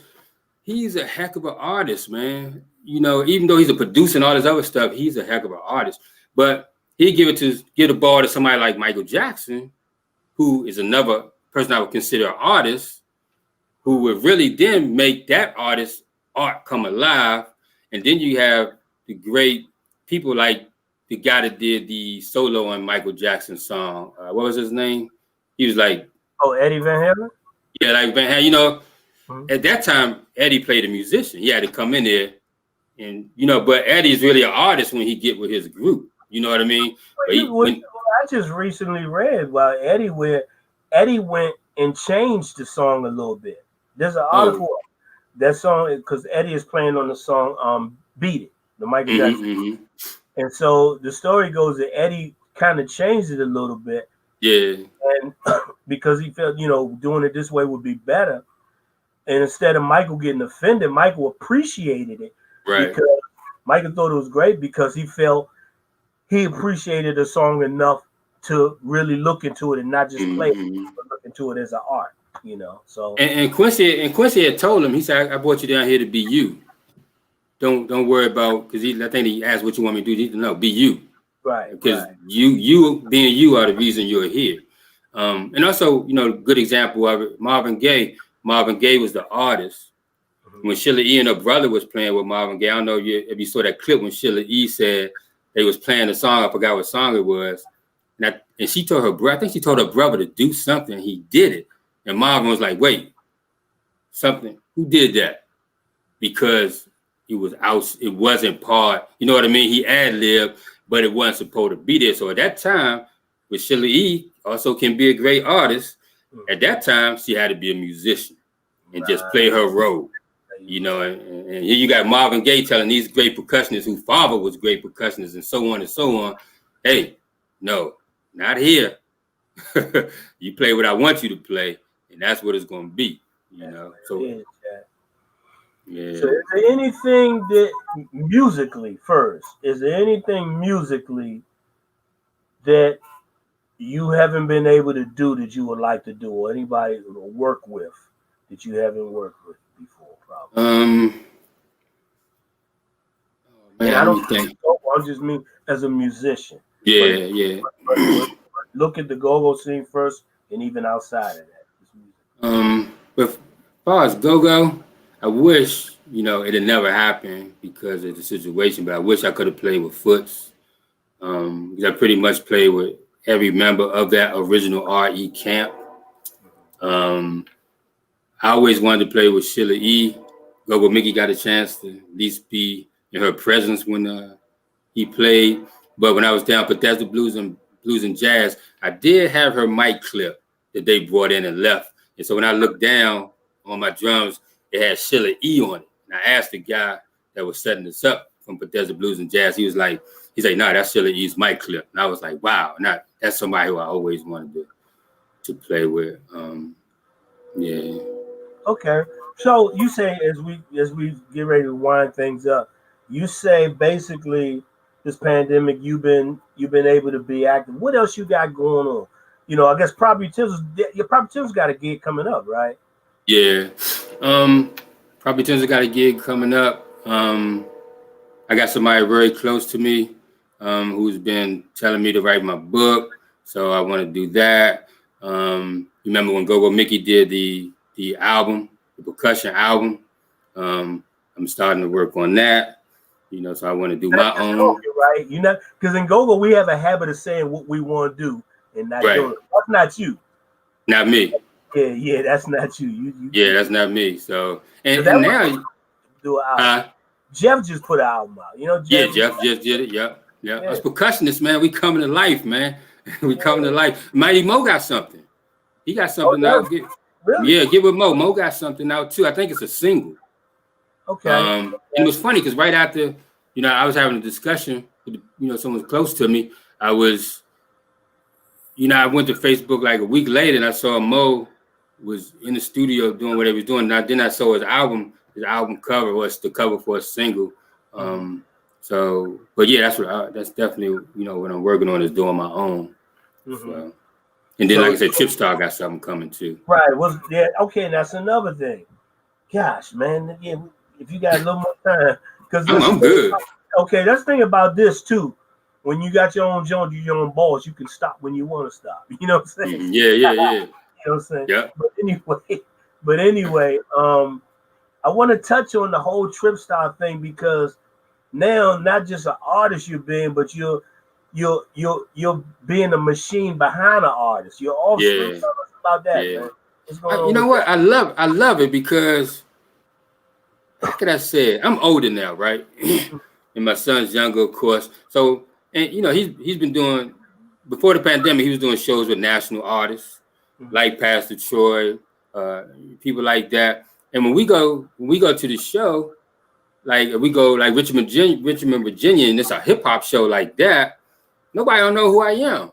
When my son walking there, it's like, and people want to talk to him. They don't want to talk to me. I can chill, man. You know what I'm saying?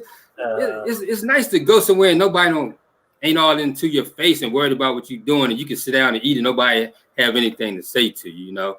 And you know, once we get to the next level, I could retire and I could make all this shot. I could be in Hawaii with my wifey and be on the phone and, you know, yeah, Chip Star gonna be there. What time you need him there? You know, I could do whatever I want to do when I want to do, because it's only a cell phone and a computer I need to take with me to run his business, you know. So it's easy for me. For him, he got to get up. He got to get to the show and do sound check. He got to do the performance. He got to get home late at night and go through the crowd. I won't have to do that no more. I love it. So is this your first time diving into the marketing and promotion aspect of it?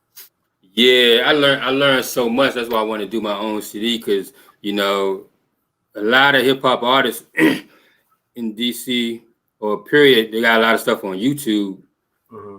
But my son is on Pandora. Pandora isn't easy to get on. Your music don't, like, your music can easily be on Spotify, Apple Music, iTunes, places like that. That's not hard. Pandora is a whole different level. Pandora has to want your music. They have to really want it. If they don't want it, because if they don't want it, they're gonna throw it out the window. You know what I mean? Until you try again. And the fact that they accept his music, and I'm part, you know, behind the scenes, guiding him, so his music can be that good that a company like Pandora is very selective will even listen to him, but they actually took his music. And I remember when I got the email saying, you know, Chip Star is now on Pandora, man, I cried, man.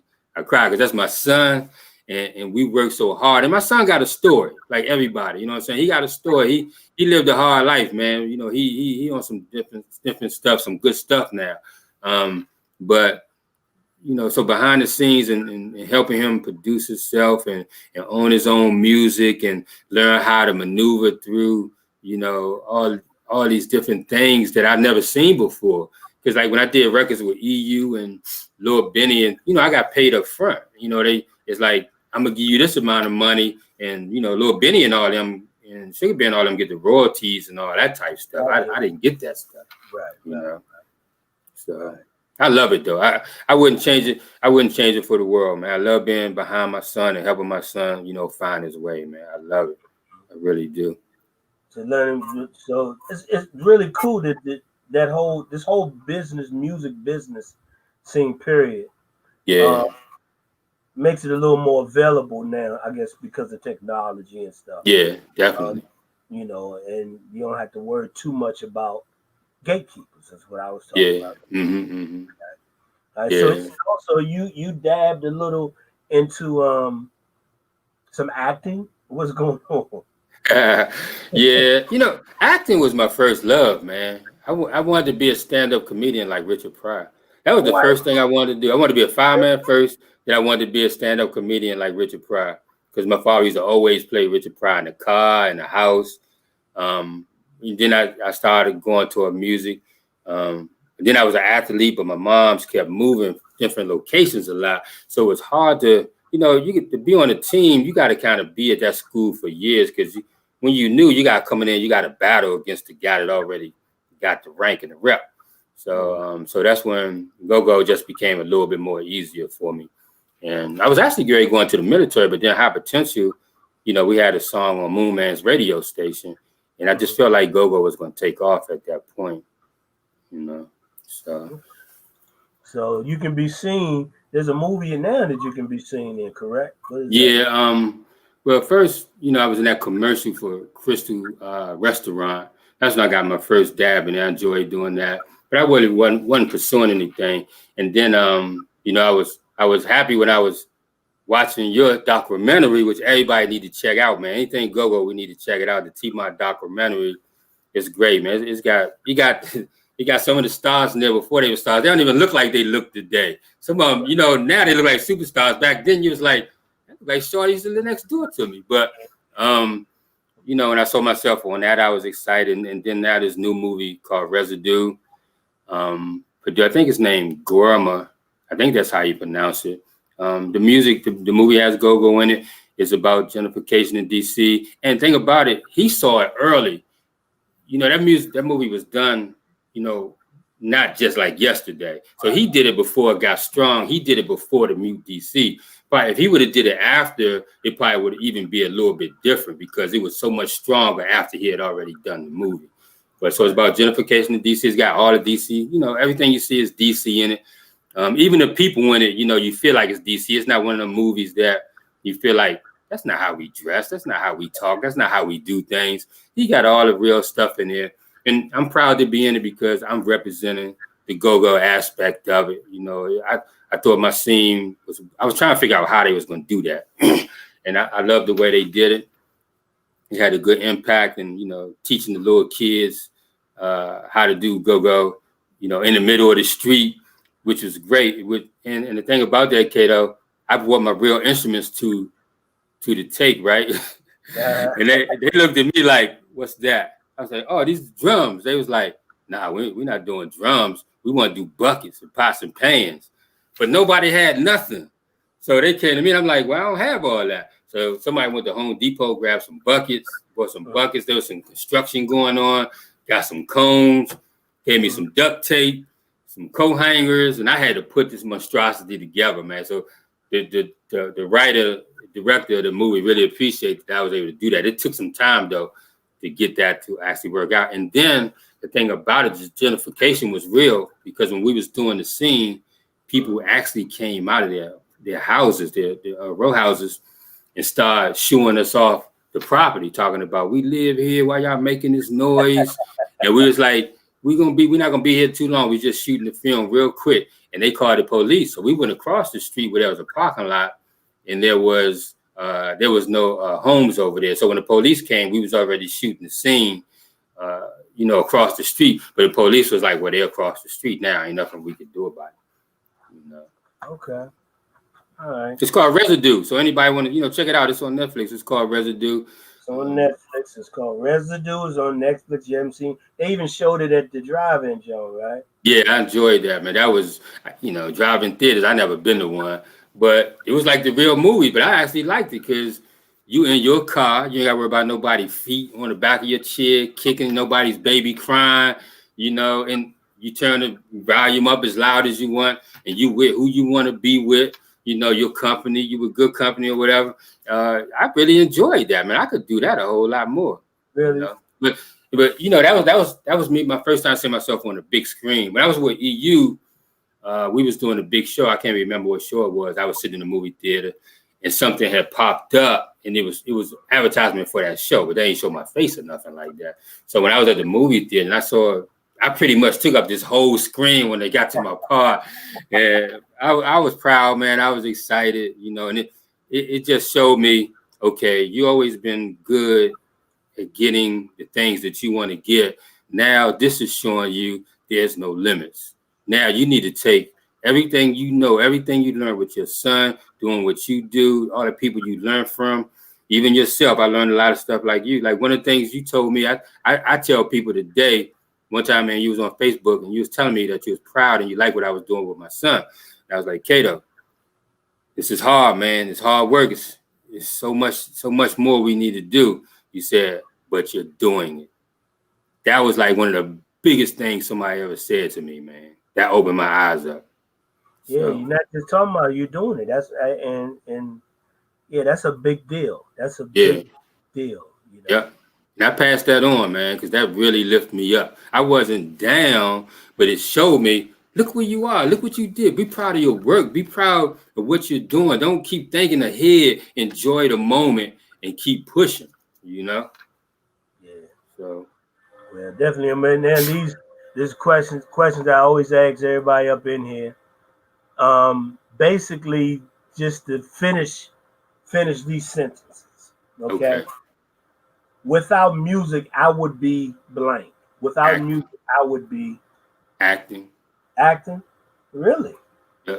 Okay. I would have went to California. Okay. Well, it ain't too late. Yeah. Oh, it's in the plan. Okay.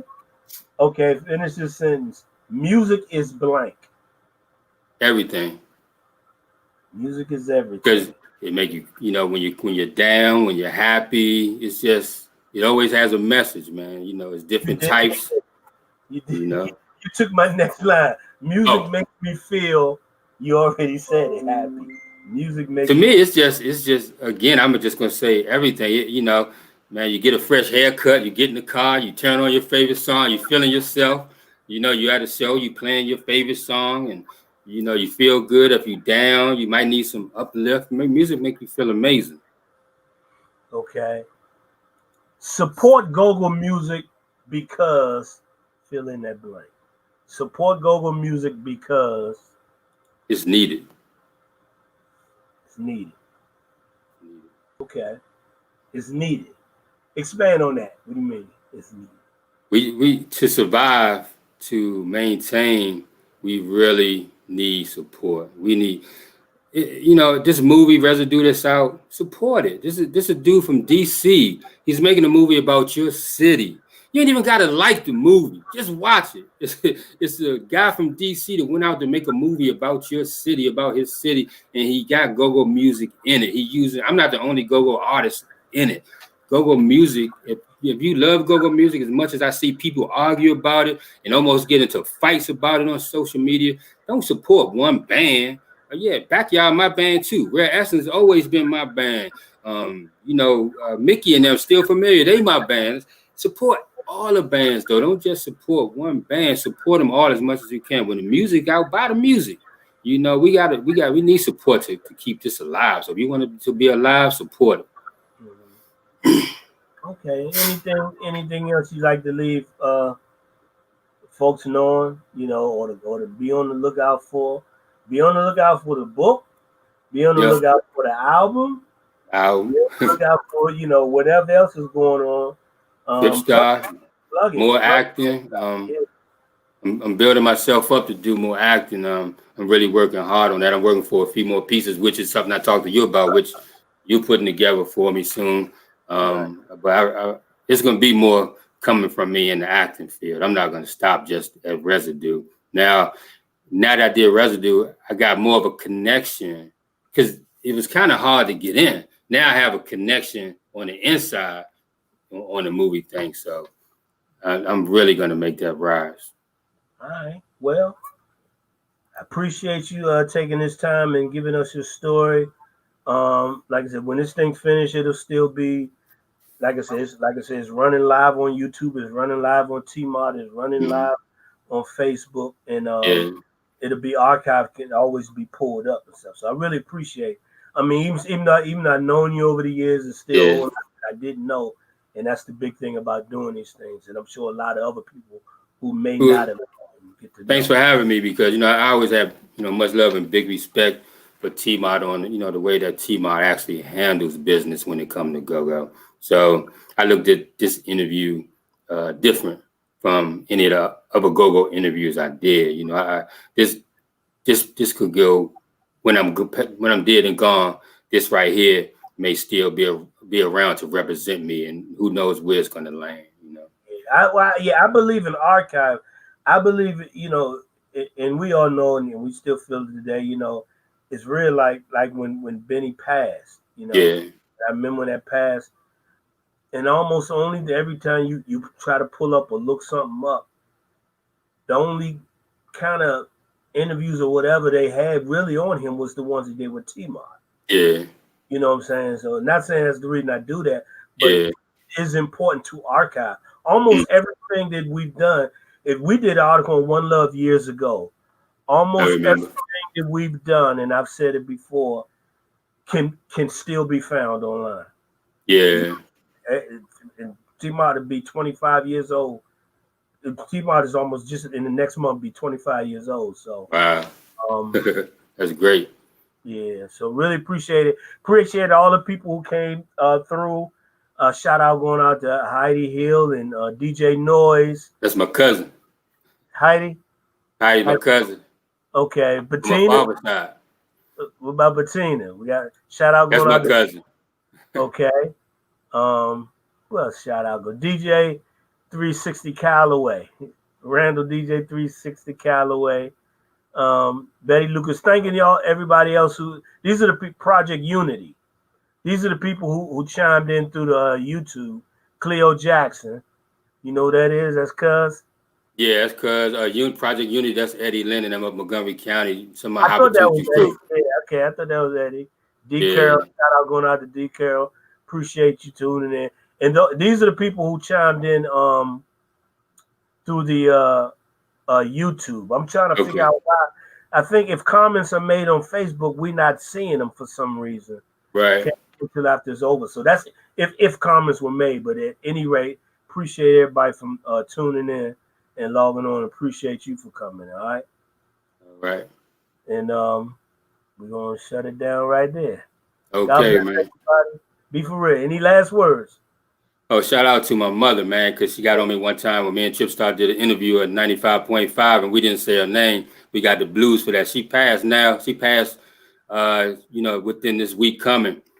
She passed, during this time period. So shout out to my moms, man, Marjorie Lucas.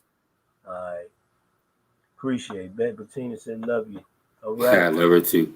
All right, y'all. Thanks again for tuning in. Y'all be real. All right.